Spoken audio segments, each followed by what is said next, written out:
Syria में फिर से एक संघर्ष छिड़ गया है। बशर अल असद की सत्ता के पतन के बाद देश में नए इस्लामिक ट्रांजिशनल सरकार बनी, लेकिन अब उसके सुरक्षा बलों और असद समर्थकों के बीच भयंकर लड़ाई चल रही है। लटाकिया और टाटूस में जबरदस्त झड़पें हुई। इसके बाद दोनों शहरों में कर्फ्यू लगा दिया गया है। ब्रिटेन स्थित मानवाधिकार संगठन Syrian observatory for human rights के मुताबिक अब तक 70 से ज्यादा लोगों की मौत हो चुकी है, जबकि 25 से ज्यादा असद समर्थकों को गिरफ्तार किया गया है। इस हिंसा की शुरुआत तब हुई जब सरकार के सुरक्षा बलों पर लटाकिया में घात लगाकर हमला किया गया। इसके बाद तुरंत भारी संख्या में सेना की टुकड़ियां भेजी गई। सोशल मीडिया पर वायरल हो रहे वीडियो में गली मोहल्ले में ताबड़तोड़ गोलीबारी देखी जा रही है। लटाकिया और होम्स का क्षेत्र अलविद समुदाय का गढ़ माना जाता है। असद परिवार इसी समुदाय से आता है। रिपोर्ट्स के मुताबिक असद समर्थकों के खिलाफ हिंसा की घटनाएं बढ़ी, खासकर ग्रामीण इलाकों में। सीरिया के रक्षा मंत्रालय के प्रवक्ता कर्नल हसन अब्दुल गनी ने असद समर्थकों को चेतावनी देते हुए कहा, हजारों लोग अपने हथियार डालकर घर लौट चुके हैं, लेकिन कुछ अब भी अपराधियों की रक्षा में मरने को तैयार है। उनके पास दो ही रास्ते हैं, आत्मसमर्पण करें या फिर अपनी मौत को स्वीकार कर ले।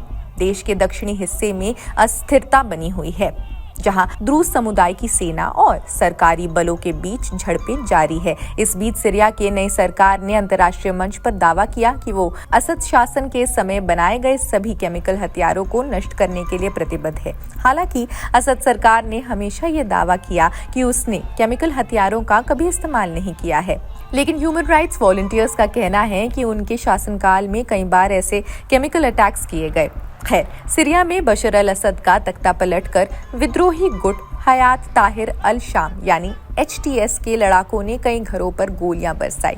वहीं BBC की एक रिपोर्ट के मुताबिक सीरियाई सुरक्षा बलों ने बिल्डिंग पर ताबड़तोड़ गोलियां चलाई। बताया गया कि इस बिल्डिंग में पूर्व असद शासन का जनरल इंटेलिजेंस रह रहा था, जिसे गोलियों की बौछार करने के बाद गिरफ्तार कर लिया गया। वहीं इस दौरान सीरिया की सीमा में तुर्की से सेना भी घुस रही है। तुर्की की सेना सीरियाई सीमा में बड़े बड़े टैंक्स लेकर घुस गई है। उल्लेखनीय है कि इस वक्त युद्ध की आग में जल रहे गजा और यूक्रेन में भी शांति को लेकर बातचीत जारी है।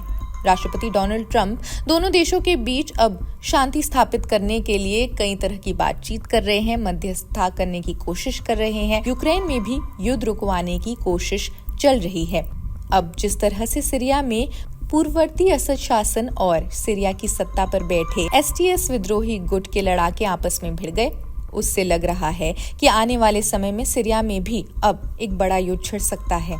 सीरिया के हालात बेहद नाजुक बने हुए हैं। आगे क्या होगा ये देखने वाली बात है। खैर, इस खबर में बस इतना है। खैर, अभी के लिए बस इतना ही। बाकी इससे जुड़े सभी अपडेट्स हम आप तक पहुंचाने की कोशिश करेंगे। आप देखते रहें जनसत्ता। शुक्रिया।